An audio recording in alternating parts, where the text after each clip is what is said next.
No, not yet. Now we are. Okay. Okay, we have just gone live. And welcome, everybody, as you are starting to sign on in today. It's Kathy Frey here from IMCO, the International Integrated Maternity Healthcare Organisation. And today we have our lovely colleague, Dr. Alex Polyakov. I haven't said that correct. Polyakov, I should say, Mr. Syllable. Say hello, Alex. Good morning or good evening, wherever you may be. Exactly. Yeah. So look, while we just wait for people to sign on in, just a reminder that we'd love to know whereabouts in the world you are and your role as a health professional, or maybe you're a woman expecting a baby. And there's that little button down the bottom with the chat button. So feel free to put your information in there. It's always nice for us to know who the audience is. Also, there's down the bottom is the Q&A button. So if you have any particular questions for Alex, that would just be wonderful to put them in there, and we'll absolutely make sure that they get answered before we end today. The plan today is we're just going to have a casual conversation going through that sort of journey of IVF and how that all works. And we've got a nice little chat in here, so that's great. Do sign on in, people, and it's just wonderful to see you here live. So yeah, welcome everybody, and a big welcome particularly to Dr. Alex Polyakov. And I'm not sure if you all are aware, or probably won't be, that Alex and I have a joint Facebook forum called Ask the Maternity Gurus. So we've been working together as a team here for a little while. And but let me just introduce Alex to those of you who don't know much about this particular webinar or Alex. So Alex is a consultant in obstetrics and gynaecology and reproductive biology. He practices in Melbourne, Australia, and he's got a very broad experience in many aspects of obstetrics and gynaecology, and with a subspecialties focusing specifically on normal and high risk pregnancy, infertility, endometriosis, endometrial abnormalities, fibroids, abdominal vaginal bleeding, vasectomy and reversals of vasectomy, male infertility and abnormal sperm count, polycystic ovary syndrome, as well as gynecological conditions that may require surgery, including the advanced laparoscopic techniques. So yeah, big welcome to our Alex. Thank you for having me.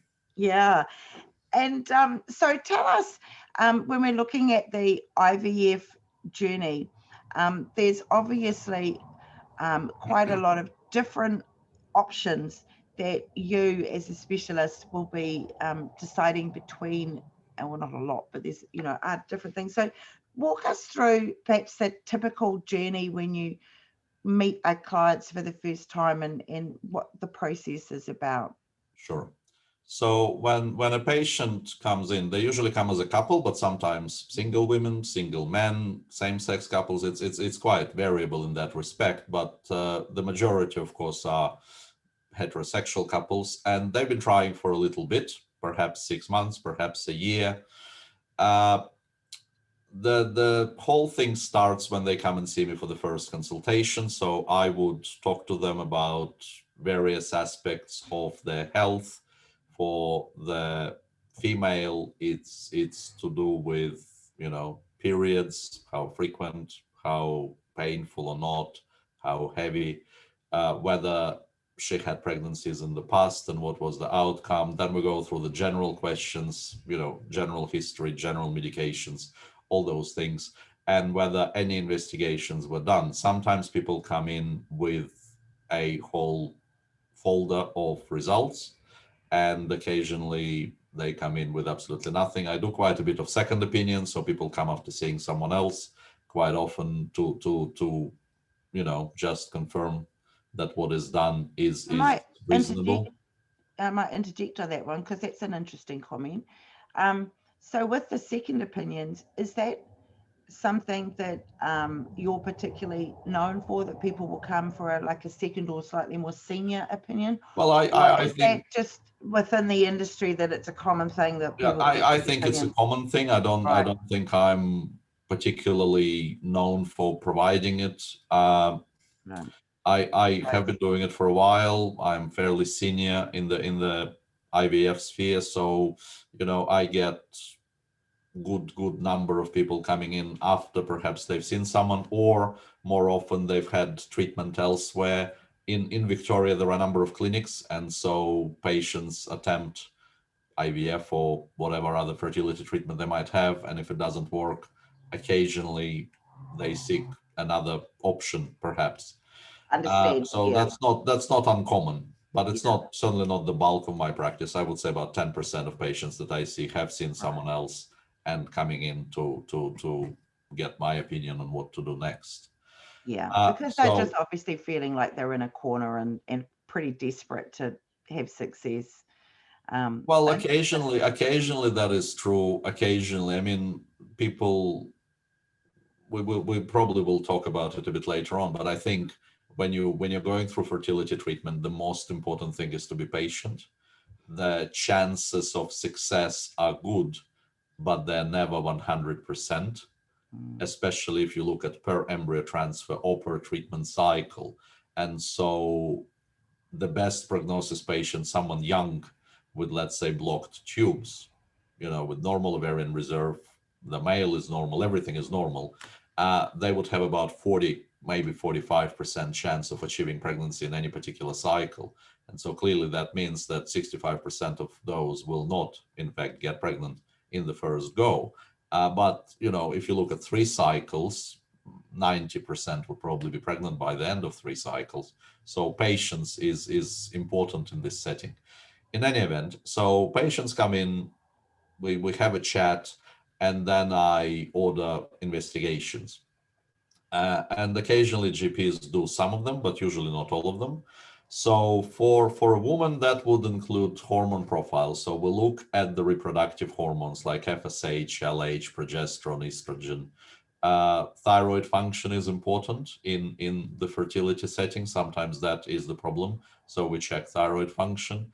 We check prolactin. That's the hormone that promotes breastfeeding after birth. But occasionally there are issues with it even if you're not pregnant or post-delivery, and so that needs to be checked. There is one particular test that I think is very, very useful, and that is what's called AMH, anti-Müllerian hormone, that indicates how many eggs are left. So it's a measure of ovarian reserve.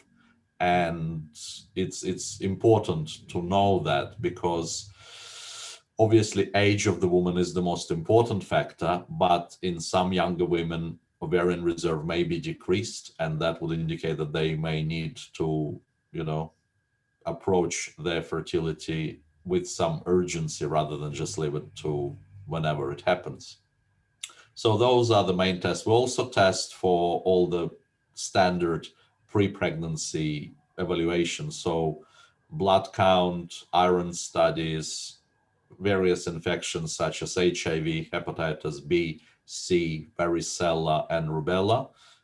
So we test for all of those routinely on all our patients. And women usually would require a pelvic ultrasound to assess the state of the uterus and the ovaries and the tubes, to see if there are any polyps, any adhesions, any signs of endometriosis, any cysts, anything that may point in the right direction as to why they're not getting pregnant. And so that pretty much is the first visit for a female. For male, essentially I do the same thing. I take a history, try to work out if there are any issues that might make semen analysis abnormal. And people might have previous surgery, for example, hernia repairs or undescended testes when they were children. Some men have history of anabolic steroid use, and so their sperm is usually affected by that. So there are a lot of aspects to it, but at the end of the day, the only investigation that males need to have initially, at least, is a semen analysis. And the general consensus is that if the semen analysis is normal and the sexual function in terms of erection and ejaculation are normal, no further testing is required for men. And so that's essentially the first visit. I order some blood tests for women, an ultrasound and semen analysis for men. And then I ask them to come back and see me in a week or 2 or 3, whenever those investigations are completed.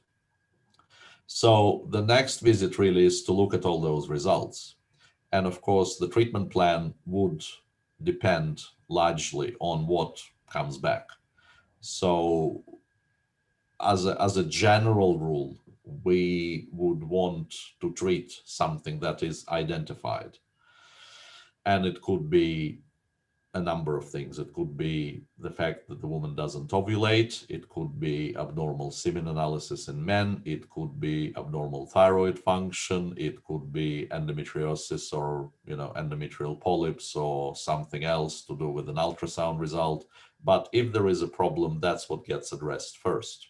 And when you say if there is a problem, what sort of percentage would come back showing something that is a problem? Would that be most times you can identify something? Or It's well, if you look at it in combination with the initial history, in the history, you obviously get a feel as to what it might be. For example, polycystic ovarian syndrome and not ovulating regularly because of it is very common. And so probably about 30% of women come in and say, look, my periods are irregular and they are infrequent, and I have various other symptoms and signs. So you sort of know what to expect on the blood test results. If you take the history thoroughly and do all the necessary investigations, you would probably find, I would say, about 60% of couples would have an issue. And then semen analysis is unknown unless it was previously done. You don't really know. And so about 30% of couples, it's the male factor infertility due gosh, to about abnormal. 30%. Yeah, it's That's about a quite third. interesting. It's about a third of Wow. people who can't get pregnant for 12 months. So they're classified as being infertile. And of course, if the woman is over 40 or getting close to 40, we would probably recommend all these investigations to be done at about 6 months of trying rather than waiting for 12 months, provided that the ovulation and the periods are regular. Right. Or investigate earlier if Yeah. they're And just of not course, irregular. at the end of the day, there is such thing as unexplained infertility. So there is Yeah. a subgroup of patients who, despite all the tests that we do not have a diagnosis. So all the tests come back completely normal, and yet they still find it difficult to fall pregnant. And then it's just a question of either it's bad luck and they just need a bit more time, and they probably will, or there is something that we can't really identify, which may require treatment. But as I said, the treatment needs to be geared to the problem identified. And if we don't have a problem, in reality, the only options would be either intrauterine insemination or IVF. And so at that second appointment, we'll look at all these results. And I would usually say, look, taking all this into account, I would suggest that this is the problem. And taking into account the age, how long they've been trying, what other problems they might have, I would say, well, the plan, in my opinion, should be to do so and so. And some people, it would involve straight to IVF because semen analysis is abnormal, or it would be ovulation induction with some tablets if the problem is not ovulating regularly. So it does vary quite a bit. Right. The thing about semen analysis is that it is extremely variable. So it varies from day to day and from week to week. And so a general sort of approach would be, if the semen analysis is abnormal, but not terribly abnormal. If it's terribly abnormal, it's probably going to stay abnormal. If it's just a little bit abnormal, some of the parameters, are off, then I would recommend usually to take specific supplements that are helpful in improving semen analysis. I mean, it's not a proven sort of thing, but they're not harmful. So I would recommend using those supplements, and there are specific brands that I use, which I use for about 6 weeks, and then I would ask the men to repeat the semen analysis and see what comes back. And And you can usually see an improvement. well, there is natural variation, Yes. and there is maybe some effect of those supplements, so it's a bit tricky. Sometimes you do, sometimes you don't. Yeah, I think the audience, because we're talking about natural maternity health. So do you want to go through what those supplements are? Well, there is one brand, it's called Menavit. I mean, Elevit is the usual supplement for women who are trying to get pregnant. It's very common. And there is a company Yes. that makes it. I'm not quite sure who it is. And there is a brother of Elevit. It's called Menavit. And they have done a little bit of research on it. They've shown that in some men, it improves the semen analysis parameters. It has zinc and various other things, including antioxidants, which theoretically may improve the semen parameters. There is no strong evidence that it actually improves the chance of pregnancy, and so which really would probably, I guess, come down to the fact that it's very difficult to get funding so often on natural supplements. well, the studies that were done with this particular supplement were funded by the company, so which makes it a little bit suspect as well as to how accurate the results were. But the thing about it, it's cheap. Well, it sounds like every pharmaceutical drug. Yes.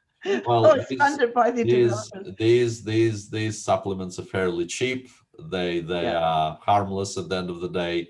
I think it's worth a try. Absolutely. And if it works, great. And if it doesn't, it doesn't. I often recommend using that particular supplement, even if people go through IVF for male factor infertility, because I think it might have some degree of improving the quality of sperm. And even with IVF, the quality of sperm is important. Yeah, that's right. So, and and of course, the more that we, one of the things that it really came home to me when I was a research midwife with Auckland University is that the more that we learn, the more we realize we don't have a clue.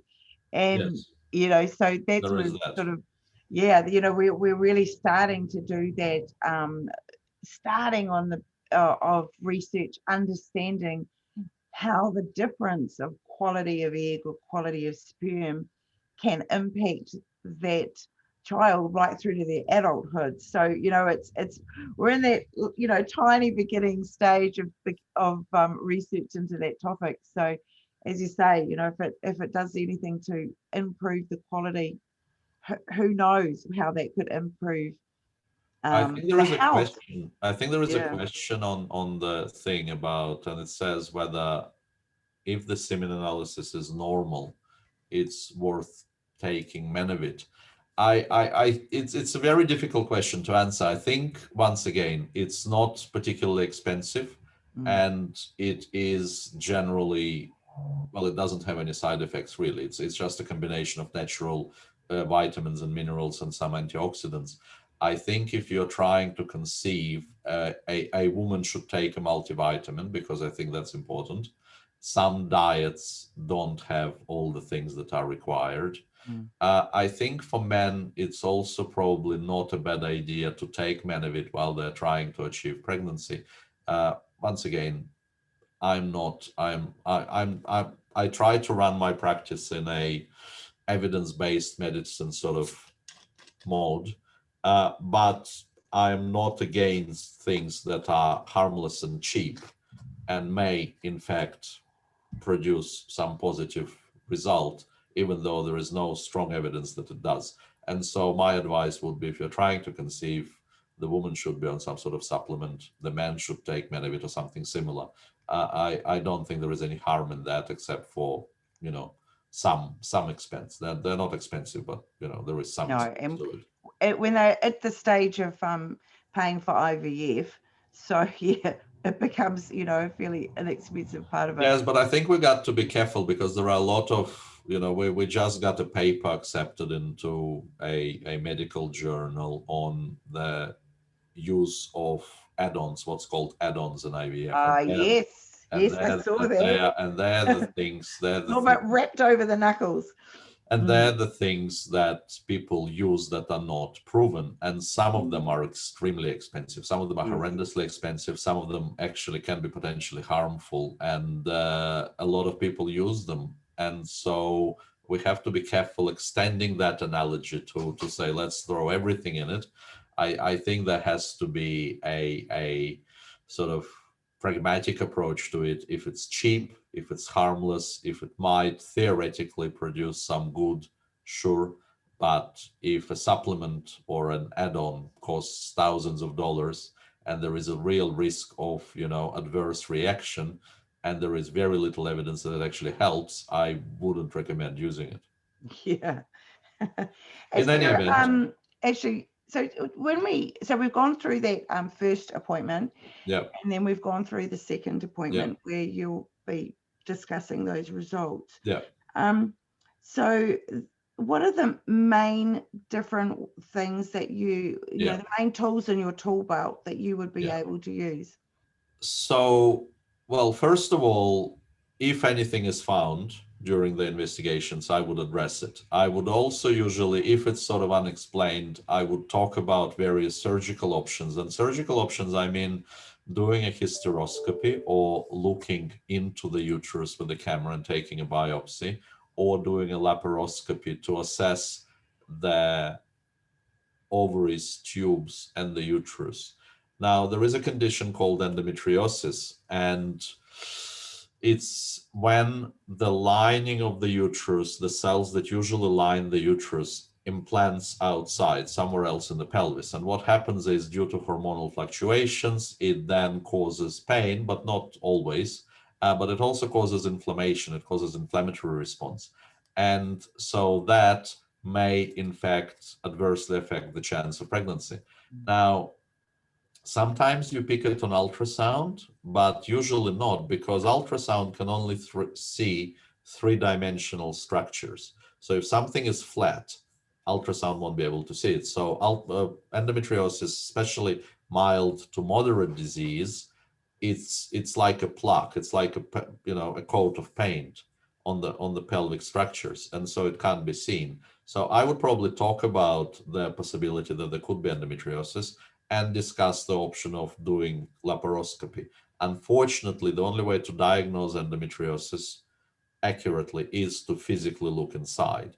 And so that's often the next option, unless there is something else. Because what we want to do is we want to minimize the number of people that have what's called unexplained infertility. And endometriosis is a big one. I would say that probably at least 50% of patients who have infertility and don't have another explanation would have some degree of endometriosis. So it's very common. When it's treated, the chance of pregnancy naturally is increasing to normal, essentially. But also, even if they need IVF later on, if endometriosis is undiagnosed and untreated, the chance of pregnancy with IVF is reduced by about 30%. If it's treated, this goes back to what their natural chance would be based on their age and ovarian reserve. So that's often another discussion that I would have. Now, after that, it all depends a little on the setup. So there are a number of things that can be done.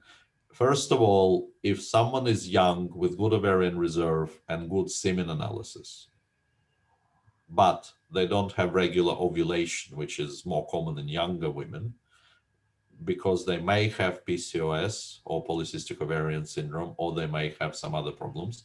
So the next step in this setting would be to offer what's called ovulation induction. And so I give them tablets in the beginning of their cycle, and those tablets reduce estrogen level. And reducing estrogen level improves the production of follicular stimulating hormone, which in turn drives the egg to grow, to mature, and to be released. And so that's often the simplest option. But it only works in women who don't regularly ovulate. So if someone has regular periods and they're like clockwork, there is no point doing that because they're already ovulating. Right. If semen analysis is abnormal on 2 occasions, there aren't that many options available. So there is no medical treatment usually. It also depends on how abnormal it is. So there are different levels.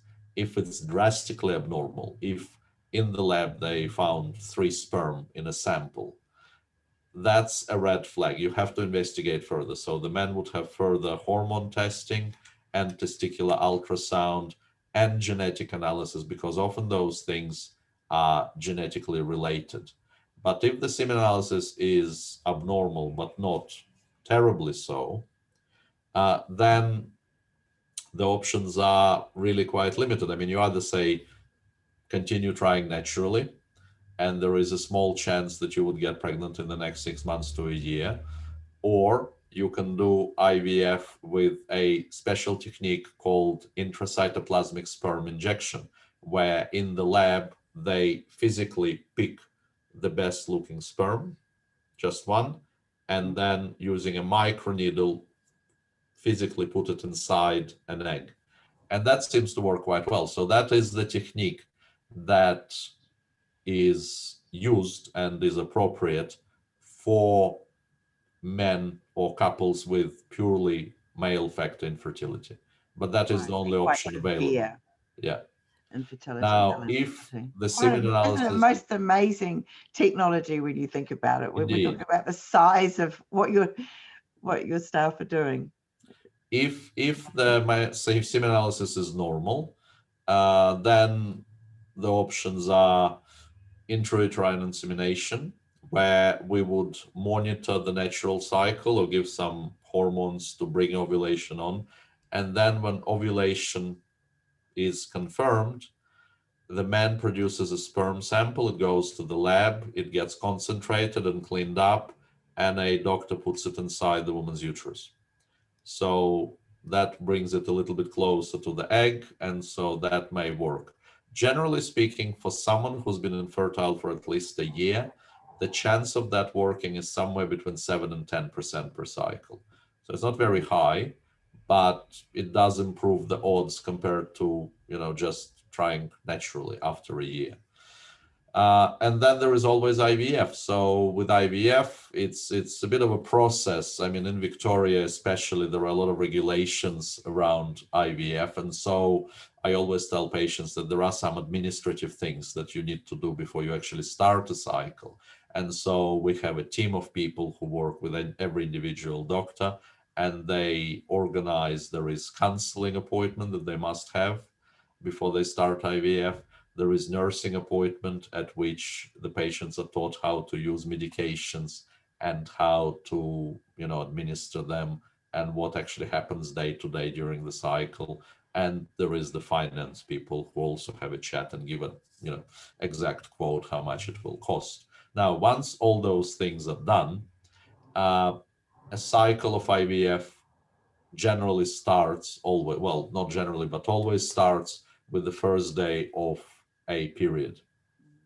And it doesn't really matter whether the period is natural or induced. So if someone doesn't have periods, I can put them on the pill, for example, for 3 weeks. And when they stop the pill, they'll have a bleed. It's not a normal period, but it's good enough for our purposes. So we tell our patients, call us when your day one comes, when you have your first day of the period. And the patients come in, they would collect all their medications from our pharmacy. They would go through with the nurses on how to use the injections. So they need a bit of teaching on how to use them. And then they start injections. And the injections are usually follicular stimulating hormones. So it's the same hormone that is produced naturally, but at a much higher dose. And so the aim of IVF is to collect as many eggs as we can, but not too many, if that makes sense. In a natural cycle, usually one follicle becomes the dominant follicle, and it grows, and then it releases one egg. But there are many other follicles that follow behind that main follicle that in a natural cycle just disappear. They get reabsorbed. The idea of IVF is to rescue those little ones, those follicles that don't become the dominant follicle, and collect eggs from them. So it follows then, we often get asked this question, whether if you do IVF, you lose more eggs than you do in a natural cycle. And that is not true. You don't. Because they were going to be We are lost. rescuing eggs that would have Right. disappeared anyway. And so those injections continue daily. And then a woman would come in and see the fertility specialist, such as myself, and I would do a pelvic ultrasound to see what the response is. And the aim generally is to collect 10 to 20 eggs.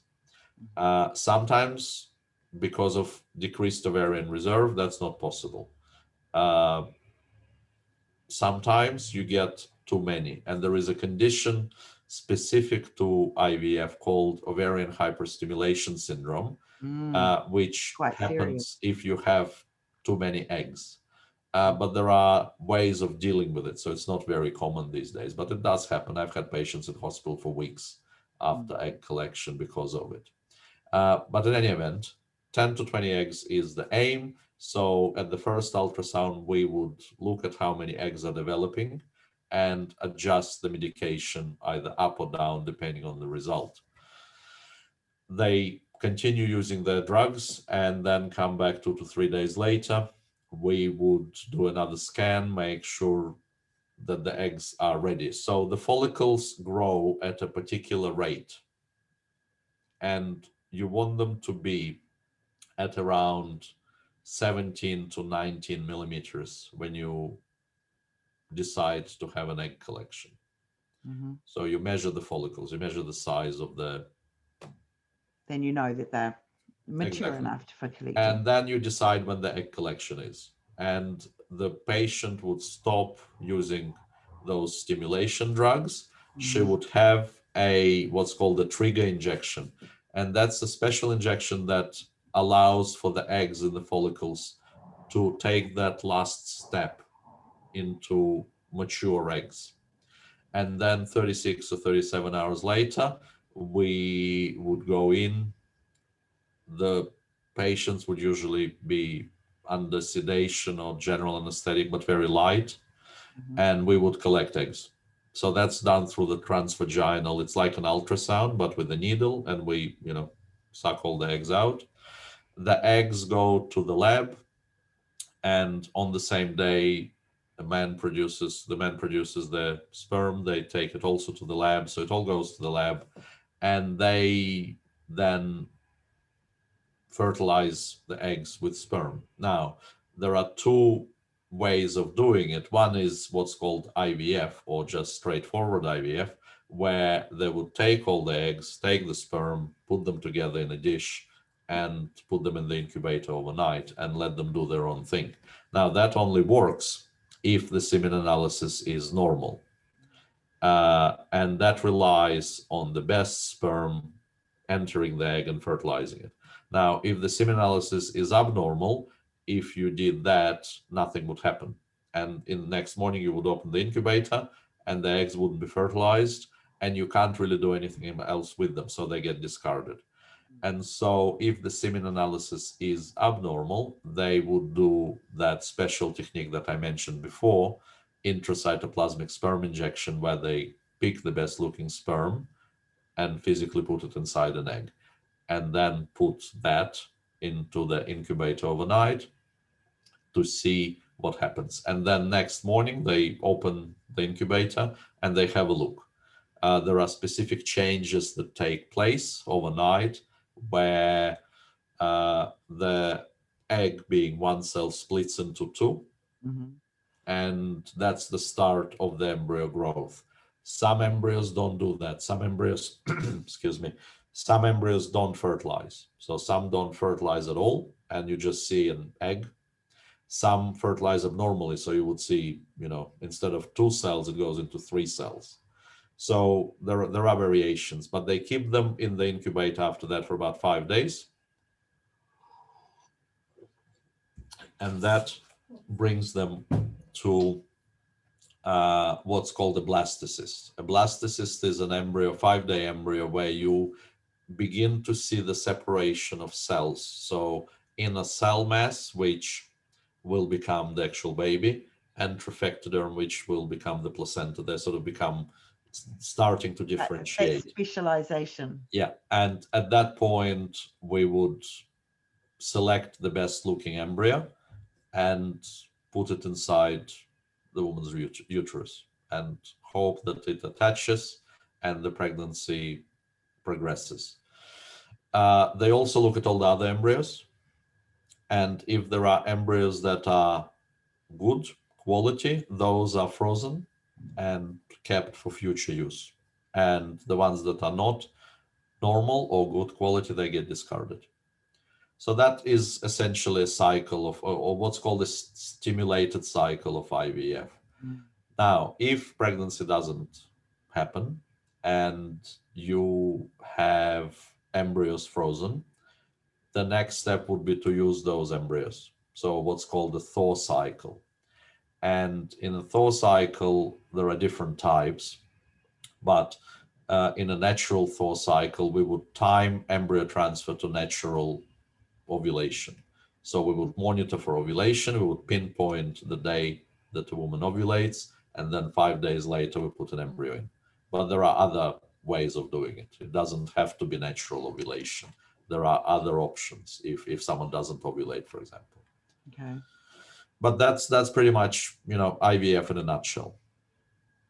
And for those that don't quite understand, so with the when you're timing it with that ovulation, that of course will be to do with the lining of the womb, right? That you're Yes. wanting it to Well, be well, as thick it's as so yes. The monitoring would include ultrasounds to yeah. check how thick the lining is or endometrium is, and also some blood tests to actually work out when ovulation would take place. So at the ultrasound, we would see the lining, and it needs to be at least above 7 millimeters, preferably above 8. We would see a follicle developing in a natural cycle, and we know at which point a follicle would release an egg. So we do blood tests around that time to make sure that we're absolutely certain when the ovulation takes place. And then because the embryos were frozen 5 days after collection, we need to synchronize the embryo to the lining of the uterus. Mm. So embryo transfer takes place 5 days after ovulation. Yeah. Oh, it's just fascinating. Mm. What would be the perhaps the commonest concerns that your couples would say, the commonest things that women worry about? Yeah. So I think in the first cycle, when people just start doing IVF, Mhm, people often are concerned about side effects, mhm, but in actual fact, they're very, very rare. I mean, most people, 90% of people would not feel pretty much anything. Some women who produce a lot of eggs get quite bloated towards the end, but they don't know that from the beginning. So that's not usually a concern until right. it actually happens. But people are concerned about the side effects. And I must say that because the drugs that we use, the medication that we use, they are what's called recombinant products. So they're exactly the same as natural hormones that are produced in a body. And so side effects are really quite rare. People are concerned about doing injections as Mm, well, mhm, and it's very common. Now, the injections are really quite easy. So this is one of the pens that we use. So it all comes, almost all medications come in this sort of form. And so all you need to do is there is a little dial, and the nurses and the doctor tell you how much to give yourself. And mm, so you dial that to whatever the level is, and it has a number in it. Then you attach a very small needle on the end of this. And the needle is really quite tiny. You probably don't even feel it. Most people don't feel it at all. And you just, stick it somewhere in the stomach, press the top button, and that's pretty much it. And so there are some other uh, drugs that are not quite like this, and they're a bit more difficult to administer. but they are not used very often because they're not very user friendly. I mean, at the end of the day, there are only 3 or 4 drugs that are essential to IVF, and there are different brands of it. And so at the end of the day, people, usually it's driven by patients. Patients say after the first cycle, say, we don't want this particular one. It's difficult to administer. We want the one with the pen. And so that's what they get. So the 2 main concerns before people start their first cycle are the injections, but that's really not an issue. And they get taught very thoroughly by the nurses how to do it. And obviously it's not very difficult. And the second issue is side effects. And side effects, people worry about short-term side effects, which, some sort of allergic reaction or whatever. And that's very, very uncommon.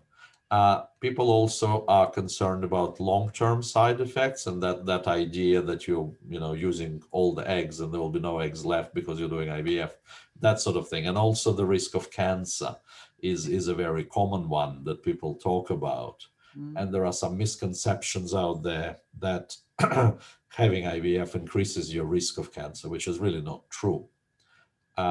Being infertile increases your risk of cancer.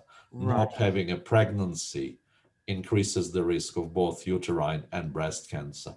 And so if you achieve pregnancy with IVF, you're actually reducing your risk of cancer overall.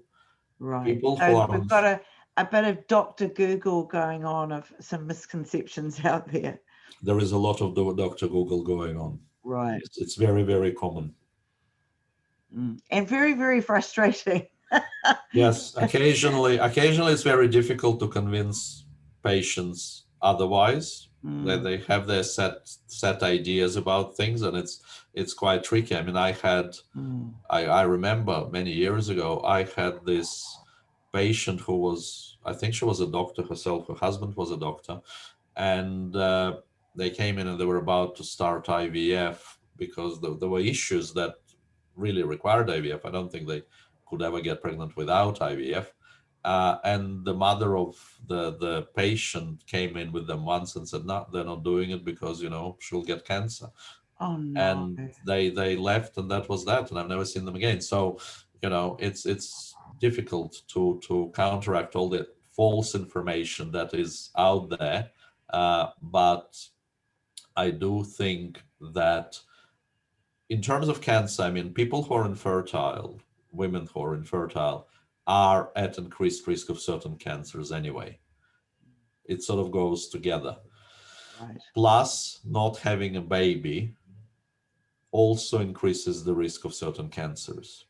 Having a baby has a protective effect on a number of things. So on the balance, I think that the risks are, they're not significant, really. A successful IVF cycle is probably, prophylactic for cancer, basically. Well, that's what I think. I think if you get pregnant with IVF, protection. Your overall risk of cancer actually decreases.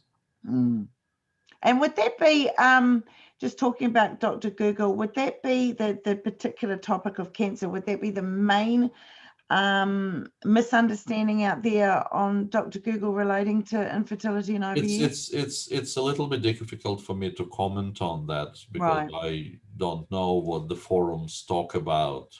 I simply don't have the time to get involved in that. I think that cancer is certainly a very prominent topic. I think running out of eggs is a prominent misconception. I think the fact that you get terrible side effects from the treatment is also out there. It's tricky, but I think those 3 are probably the main ones. Okay. And what about, so we're sort of almost out of time, is there any particular advice that you would give couples who, or women just on their own, but that think that are good things to do before seeing you? Yeah, I think that's another thing that I think is very important. I mean, weight is terribly important. People always ask us, what can we do? What can we do? We should use this drug or that drug. We should see an acupuncturist or, herbal medicine person or whatever. and yet they are overweight. This is a major thing. People underestimate how important it is to be of normal BMI and not be Right. overweight. It has a huge, massive impact. It's probably worse than smoking to be overweight and do IVF, because the outcomes, we know that the outcomes are much worse. And you always tell people that, Mhm. uh, people often don't listen. It is, you know, I Right. have to acknowledge it's difficult to lose weight. It is. But if there is something that a patient can do themselves, and they always ask, what can we do to improve our chances? Well, that is the most important That's the thing. number I think one. absolutely. I think Right. to be of normal BMI under 30 Mm. would be the biggest thing that patients can do for themselves. And of Right. course, you know, having a balanced diet, being on a multivitamin, doing exercise, but weight is by far the biggest issue that we encounter, that patients can do something for themselves before they undertake the fertility journey. Yeah. And I imagine that, often if they do that, they've realized that they don't need the infertility That's then. exactly right. So a lot of I'm just people, fixing it.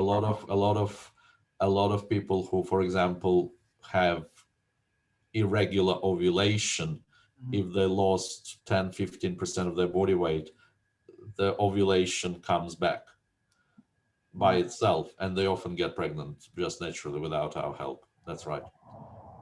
I have to depart. Yes, you do. Is there any final things you wanted to add before we wind things up? No, it was a All good. pleasure being with you today. Thank you for inviting me. Yeah, it's great. It's good to touch base and because it's one of those mysterious topics, I think, for a lot of women, that until you're in that situation, you don't know a lot about it. Mhm. And so great to connect today. And I'm just checking our questions. We have gone through the questions that have come in, so that's wonderful. So Wonderful. thanks so much for your Okay, no time, worries. Alex. You have an Thank you. awesome rest of your day. Thank you very And much. thank you to those who are here today. And we'll catch you next week. Wonderful. All right. Bye, everybody. Bye, everyone. See everybody.